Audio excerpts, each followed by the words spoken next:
Meditação mais força mental.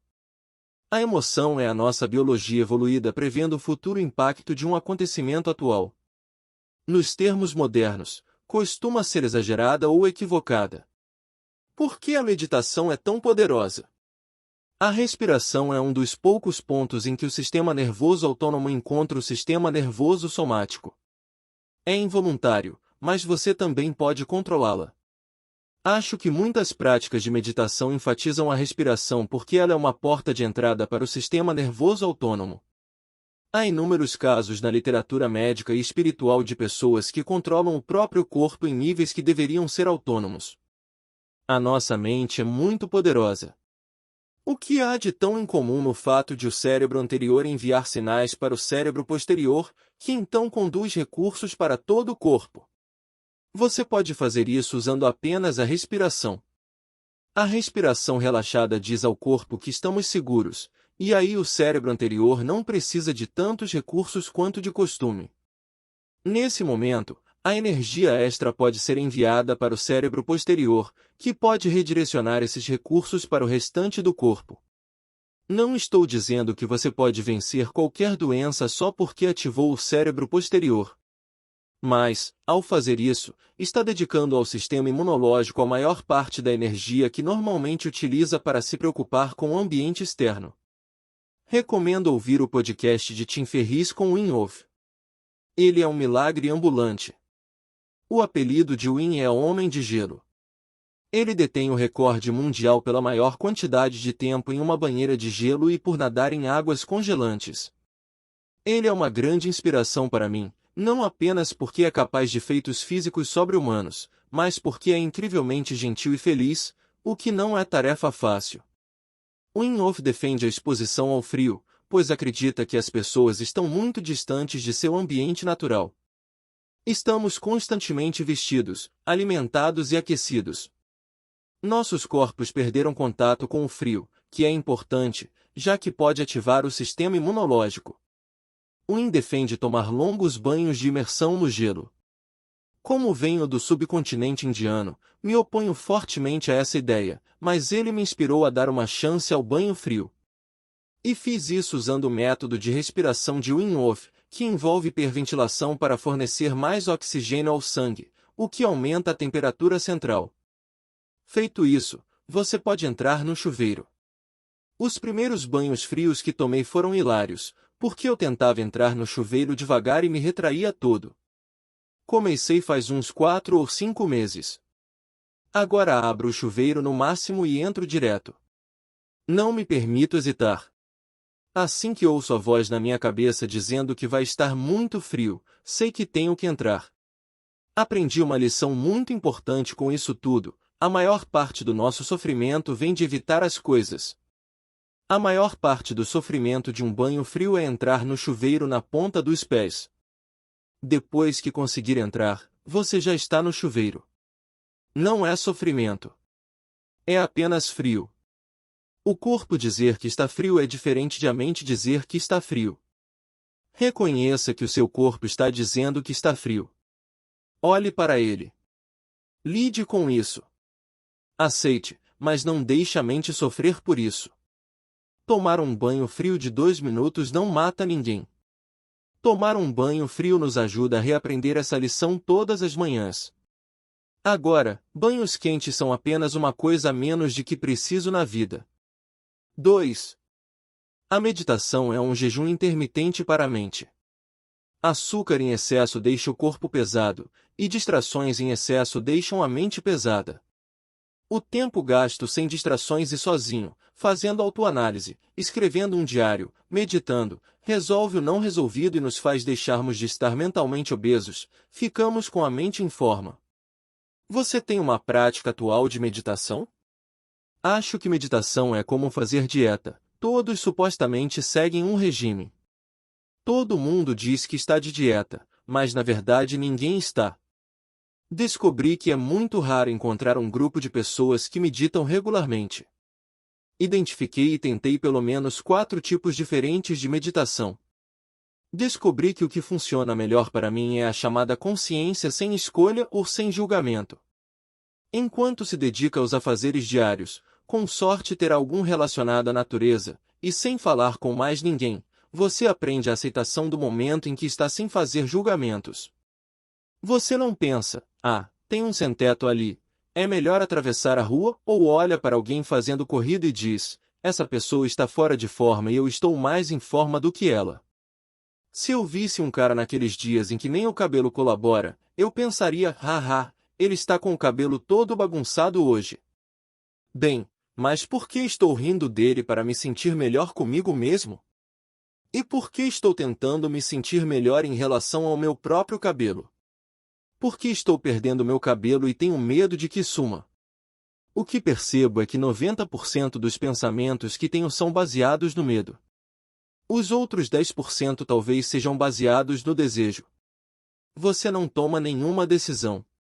Não julga nada. Apenas aceita tudo. Se eu fizer isso por 10 ou 15 minutos enquanto ando por aí, termino em um estado de muita paz e gratidão. Consciência sem escolha funciona bem para mim. Também é possível fazer meditação transcendental, que é quando se usam cânticos repetitivos para criar um ruído branco na cabeça, de modo a enterrar os pensamentos. Ou é possível apenas estar ciente e muito alerta a respeito dos seus pensamentos à medida que eles surgem. Ao observar os pensamentos, percebemos quantos deles são oriundos do medo. Quando reconhecemos um medo, ele vai embora antes de tentarmos esquecê-lo. Passado um tempo, a mente se acalma. Quando a mente se acalma, deixamos de tomar tudo ao nosso redor como garantido. Começamos a reparar nos detalhes. E aí vem o pensamento, nossa, moro em um lugar tão lindo. É tão bom ter roupas e poder ir a uma cafeteria e tomar um café a qualquer hora. Olhe para essas pessoas, cada uma tem uma vida perfeitamente válida e completa acontecendo em suas próprias cabeças. Isso nos tira da narrativa que estamos sempre contando a nós mesmos. Se você parar de falar sozinho por 10 minutos, se parar de ficar obcecado com a própria história, perceberá que estamos muito acima na hierarquia de necessidades de Maslow e que a vida é muito boa. Dica: quando estiver na cama, medite. Você fará uma meditação profunda ou vai cair no sono? De um jeito ou de outro, a vitória é garantida. Outro método que aprendi é simplesmente ficar sentado de olhos fechados todos os dias por pelo menos 1 hora. Você se entrega a tudo o que acontece, não faz nenhum esforço. Não se esforça por nada, nem contra nada. Se pensamentos passarem pela sua mente, você os deixa correr. Muitas coisas acontecem conosco ao longo da vida. Algumas são boas, outras, ruins. A maioria de nós processamos e dissolvemos, mas algumas se aderem a nós. Com o tempo, se aderem mais e mais, até ficarem parecidos com aquelas cracas que grudam no casco dos navios. Perdemos aquele sentimento de admiração e a capacidade de estarmos focados no presente felizes, aspectos tão típicos da infância. Perdemos a felicidade interior porque desenvolvemos uma personalidade de sofrimentos, erros, medos e desejos não resolvidos que grudaram como se fossem um monte de cracas. Como se livrar dessas cracas? O que acontece na meditação é que ficamos lá, sentados, e não resistimos à nossa mente. Essas coisas começam a borbulhar. É como uma caixa de entrada gigante cheia de e-mails não respondidos que recebemos desde a infância. Eles vão aparecer um por um, e seremos forçados a lidar com todos. Você será forçado a resolvê-los. Resolvê-los não exige trabalho nenhum, basta observá-los. Agora você é um adulto com algum distanciamento, tempo e espaço em relação a acontecimentos do passado e pode simplesmente resolvê-los. Você consegue ser muito mais objetivo em relação a como os encara. Com o tempo, você resolverá muitas dessas coisas profundamente arraigadas e não resolvidas que tem na cabeça. Uma vez resolvidas, você se sentará para meditar e perceberá que a caixa de entrada mental está vazia. É uma sensação incrível abrir a nossa caixa de entrada mental e perceber que não tem nenhum e-mail. É um estado de alegria, bem-aventurança e paz. Depois de alcançar esse objetivo, ninguém quer desistir. Se você consegue desfrutar de uma hora de bem-aventurança todas as manhãs apenas ficando sentado de olhos fechados, vale muito a pena. Vai mudar a sua vida. Recomendo meditar uma hora todas as manhãs, porque menos do que isso não é tempo suficiente para alcançar o estado de meditação de fato.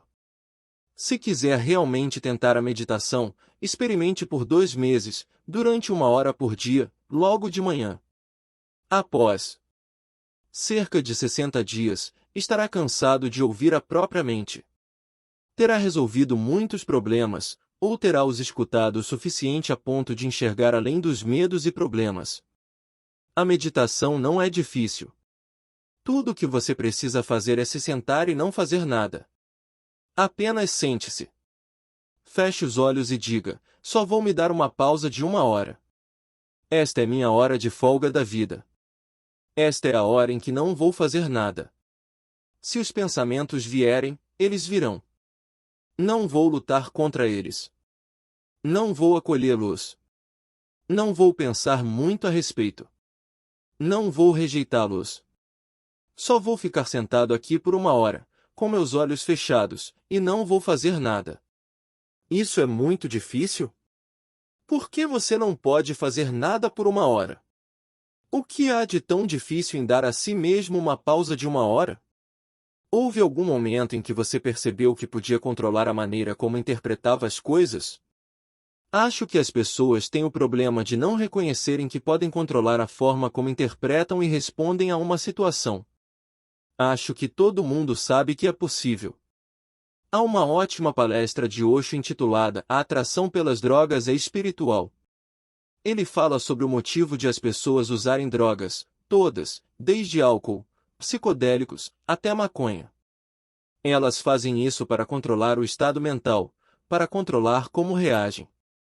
Algumas pessoas bebem porque o álcool as ajuda a não se importar tanto, ou usam maconha para abstraírem, ou usam psicodélicos para se sentirem muito presentes ou conectadas à natureza.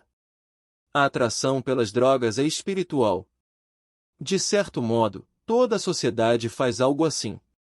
As pessoas buscam adrenalina em esportes radicais ou em estados de fluxo ou em orgasmos. Qualquer um desses estados são almejados por pessoas que estão tentando sair de suas próprias mentes. Elas estão tentando fugir da voz em suas cabeças, o senso do eu superdesenvolvido. No mínimo, não quero que meu senso do eu continue a se desenvolver e a se fortalecer à medida que envelheço. Quero que seja mais fraco e mais silencioso, para que eu possa me concentrar mais em estar na realidade cotidiana do agora, aceitar a natureza e o mundo como ele é, apreciá-lo como uma criança faria. A primeira coisa é se dar conta de que podemos observar o nosso estado mental. Meditação não significa que, de repente, vamos adquirir o superpoder de controlar nosso estado interno. A vantagem da meditação é reconhecer o quanto a mente está fora de controle. Está como um macaco arremessando fezes, correndo pelo cômodo, criando confusão, gritando e quebrando coisas. Está completamente fora de controle. É uma criatura maluca descontrolada. Você tem que ver essa criatura maluca com seus próprios olhos antes de sentir certa aversão por ela e começar a se separar. Nesse distanciamento está a libertação. Aí percebemos, nossa, não quero ser essa pessoa. Por que estou tão fora de controle? A consciência em si já basta para acalmar você. A meditação de insight permite executar o cérebro no modo de depuração até percebermos que não passamos de uma subrotina em um programa mais extenso. Tento ficar de olho no meu monólogo interno. Nem sempre funciona. Fazendo uma analogia com a programação de computadores, tento executar meu cérebro no modo de depuração tanto quanto possível. Quando estou conversando com alguém, ou quando participo de uma atividade em grupo, é quase impossível, já que o cérebro tem muitas coisas com que lidar. Se estou sozinho, como esta manhã, fui escovar os dentes e comecei a pensar em um podcast.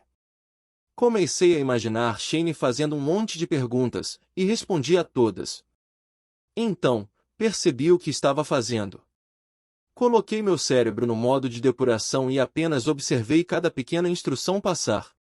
Eu me perguntei, por que estou imaginando algo no futuro? Por que não posso simplesmente ficar aqui e escovar os dentes? É a consciência de que meu cérebro estava se deslocando para o futuro e planejando alguma situação imaginária a partir do ego. E aí indaguei, bem, realmente vou ligar se passar vergonha? Quem liga? Um dia vou morrer mesmo. Isso tudo vai voltar à estaca zero, e não vou me lembrar de nada, então não faz sentido eu me preocupar. Então me desliguei e voltei a escovar os dentes. Percebi como a escova era boa. No momento seguinte, passei a pensar em outra coisa. Tenho que voltar para o meu cérebro e perguntar, eu preciso mesmo resolver este problema agora. 95% das coisas para as quais o meu cérebro se desloca não precisam ser resolvidas naquele exato momento. Se o cérebro é como um músculo, é melhor deixá-lo em repouso, em paz. Quando surgir um problema específico, aí mergulho de cabeça nele. Agora mesmo, enquanto temos esta conversa, prefiro me dedicar a ficar completamente envolvido no assunto e a estar 100% focado nisso, em vez de pensar, será que escovei os dentes direito esta manhã? A capacidade de se concentrar em uma coisa só está relacionada à capacidade de se envolver e de estar presente, feliz, ironicamente, de ser mais eficaz. É quase como se dessemos um passo atrás e observássemos as coisas sob uma perspectiva diferente, embora estejamos na nossa própria mente. Os budistas falam sobre consciência versus ego. Na verdade, eles estão falando sobre como se pode encarar o cérebro, a consciência, como um mecanismo de várias camadas. Existe o cerne do sistema operacional em execução. E aí tem os aplicativos funcionando em primeiro plano. Gosto de pensar nisso usando linguagem geek de computador. Na verdade, estou voltando ao meu nível de consciência do sistema operacional, que é sempre calmo, está sempre em paz, em geral, é feliz e contente. Estou tentando me manter no modo de consciência e não ativar a mente de macaco, que está sempre preocupada, assustada e ansiosa. A mente de macaco pode servir a propósitos incríveis, mas tento não a ativar até que seja necessária. Quando preciso dela, quero me concentrar apenas nisso. Se eu executar o tempo todo, desperdiço energia e passo a ser a mente de macaco. E eu sou mais do que isso. Outra coisa, espiritualidade, religião, budismo ou qualquer doutrina que adotamos, com o tempo, nos ensinará que somos mais do que apenas a nossa mente. Somos mais do que apenas os nossos hábitos. Somos mais do que apenas as nossas preferências. Somos um nível de consciência. Somos um corpo. Como humanos modernos, não vivemos o suficiente nos nossos corpos. Não vivemos o suficiente na nossa consciência. Vivemos muito neste monólogo interno nas nossas cabeças. Tudo isso foi programado em nós pela sociedade e pelo meio quando éramos mais jovens. Você é basicamente um aglomerado de DNA que reagiu aos efeitos do ambiente quando era mais jovem. Registrou as experiências boas e ruins e as usa para prejulgar tudo o que aparece pela frente. E aí começa a usar essas experiências, constantemente tentando prever e mudar o futuro. Conforme você envelhece, a soma das preferências que acumulou é muito, muito grande. Essas reações habituais acabam como trens desgovernados capazes de controlar o seu humor. Devemos controlar o nosso próprio humor. Por que não estudamos como controlar o humor? Que coisa magistral seria se pudéssemos dizer, neste momento, eu gostaria de estar no estado de curiosidade, e então pudéssemos genuinamente entrar no estado de curiosidade. Ou dizer, quero estar em estado de luto.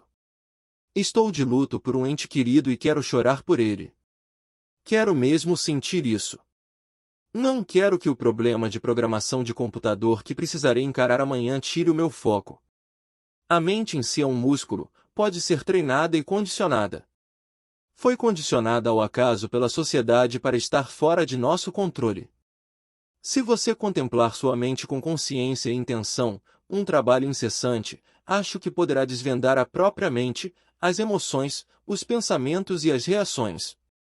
E aí poderá começar a se reconfigurar. Poderá começar a reescrever esse programa como bem entender. Meditar é se desligar do que a sociedade fala e começar a ouvir a si mesmo. Só funciona quando é praticado em prol do próprio bem. Caminhar é uma meditação ambulante. Escrever um diário é uma meditação escrita. Orar é uma meditação de gratidão. Tomar banho é uma meditação acidental. Sentar-se em silêncio é uma meditação direta.